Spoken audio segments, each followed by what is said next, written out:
Am I my brother's keeper? Yes, I am. Am I my brother's keeper? Yes, I am. Am I my brother's keeper? Yes, I am. Nino Brown Boxing, and I'm back in the building. Shout out to the LDBC. Don't forget to hit that like button and subscribe.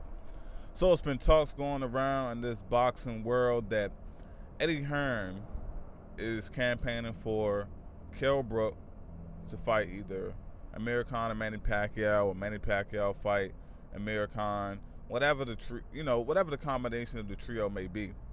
Now, I've been diving deeper into the story. I've been reading it, and thing that I noticed is basically if Amir Khan is too expensive for Manny Pacquiao, they want to go with Kell Brook fighting Manny Pacquiao. But the only thing about that is Kell Brook must fight Manny Pacquiao at 147 pounds.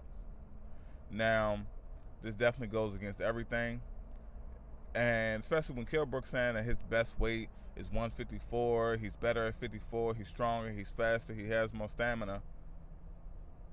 He's ducking the guys at 154. It's no way in hell you can tell me, Kell Brook, that the WBA regular champion at a weight that you've said on numerous occasions that you're so uncomfortable at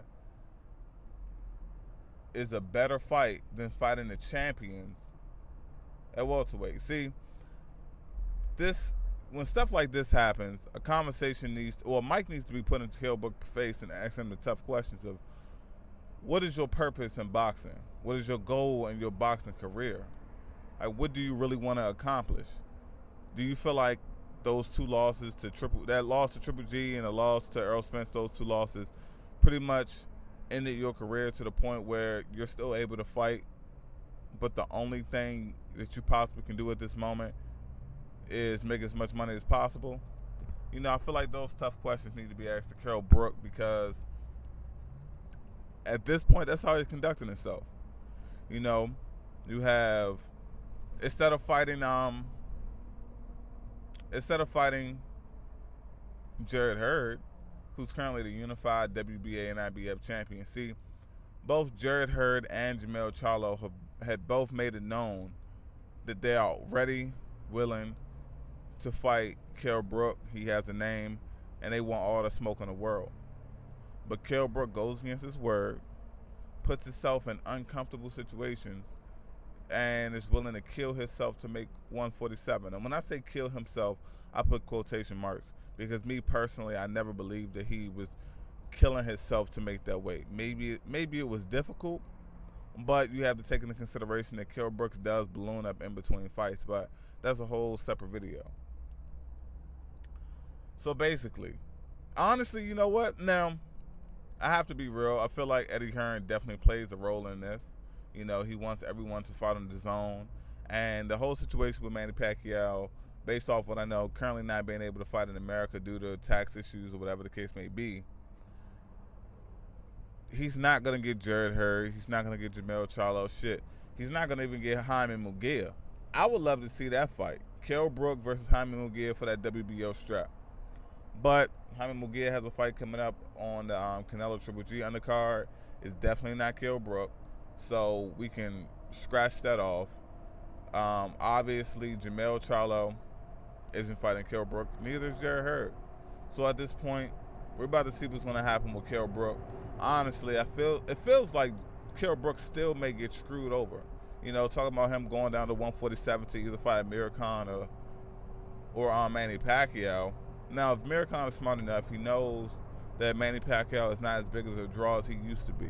And Manny Pacquiao was not demanding $30 and $20 million a fight like he used to. Now, with all of that being said, I feel like Amir Khan may be smart enough to put himself in a position to get a Manny Pacquiao fight. And if he does get this fight, if he he's not gonna if he puts himself in a position to fight, he will get the fight.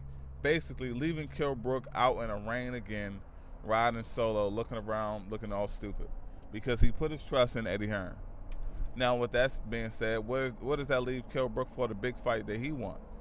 I have no idea, and honestly, I really don't care. I have no interest of Kell Brook fighting anyone at 154 pounds because he's not going to fight any of the top. Oh, at 147 because he's not going to fight any of the top guys because none of those guys are going to go over there and fight on Eddie Hearn's app.